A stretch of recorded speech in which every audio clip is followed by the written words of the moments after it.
What is going on, everybody? This is Yasharat, and today I'm reviewing this German copy of Animal Farm by George Orwell.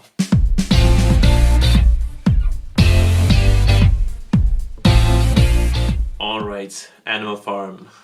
Now, I have read George Orwell's 1984 before, but he has another book that's pretty famous, and that is Animal Farm.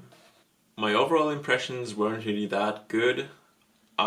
If you're interested in knowing why, I'll go into the story a little bit, no spoilers, and then talk about my likes and dislikes and my final score for the book. So the basic story is quite interesting. The story starts with the farmer Jones, who owns a farm where he keeps all his animals, and that is mainly pigs, cows, some sheep, dogs, a bunch of other stuff obviously. And he keeps these animals basically as slaves, and they have pretty bad conditions. So, because they don't really get very good treatment, these animals develop some very interesting ideas. And it all starts with an old pig who tells them about his life. And basically he says that humans are treating the animals so bad and they should make a revolution. So basically they start a revolution, and it happens way sooner than they think, and free all the animals in the farm. So they develop some principles they base their whole new farm on, and they call it the Animal Farm.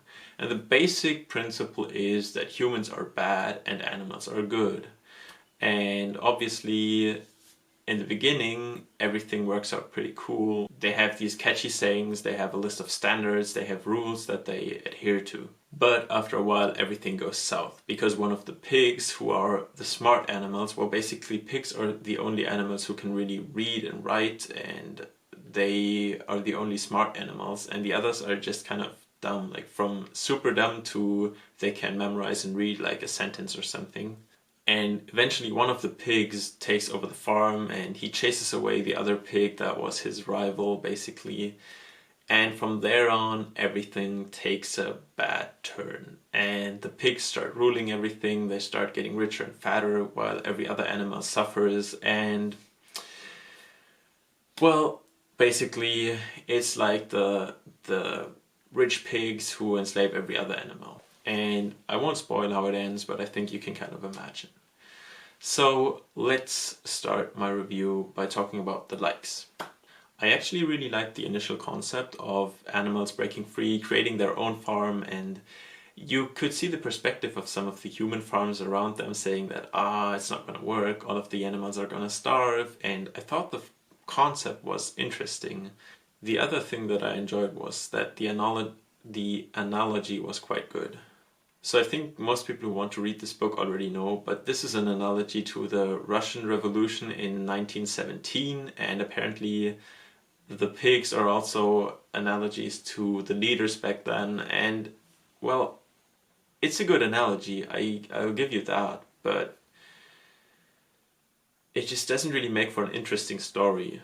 So yeah, that's like about my likes. The analogy is quite good, and the initial concept is really interesting to have it happen in a farm setting. But let's talk about my dislikes, because really, I didn't really enjoy the book. So the first dislike is that the story is just pushing a narrative, which is already kind of a red flag for me, because a book that only tries to push one narrative and doesn't like provoke your thoughts, just says, look at this is bad, is in my opinion not a really good concept for a book. So what happens because of that is, after a while, like I think after maybe half the book, the story is very predictable, and because of that pretty boring, and honestly it doesn't really have any goals or objectives. It just kind of keeps going until the very end, and well, there's no character development, there are no insightful things happening in the story. It's just kind of needless suffering and destruction in the end, and I don't really get why. I get that it actually happened in real life and it's an analogy, but it just doesn't really make for a good story in my opinion. So my overall score for the book would be something like a 3 or 4 out of 10. I don't really see a reason to read this book, honestly. I don't know why, what the benefit is. Yeah, and this is the worst rated book by me so far, so I know a lot of people like this book. So I'm really interested in your comments. Tell me why my criticism is wrong, or what you saw in the book that was really interesting.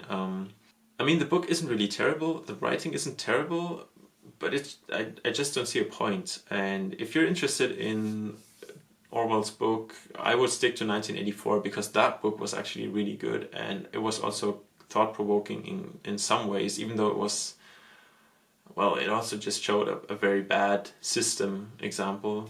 It's kind of a theme in Orwell's book, but I thought some aspects of the book were interesting and some characters were interesting. I mean, you had characters, not like here we just have empty hulls who pretend to be a character. Yeah, in my opinion, it's just not an interesting read, and I would recommend you go for something else. If you didn't read 1984, definitely read that book first, because I think it's better. But on the other hand, Animal Farm isn't that long either, so, you know, if you want to read it, because a lot of people like the book. So yeah, that wraps up my review. If you liked the video, make sure to drop a like and maybe sub to this channel, and I'll see you in the next video. Till then, bye!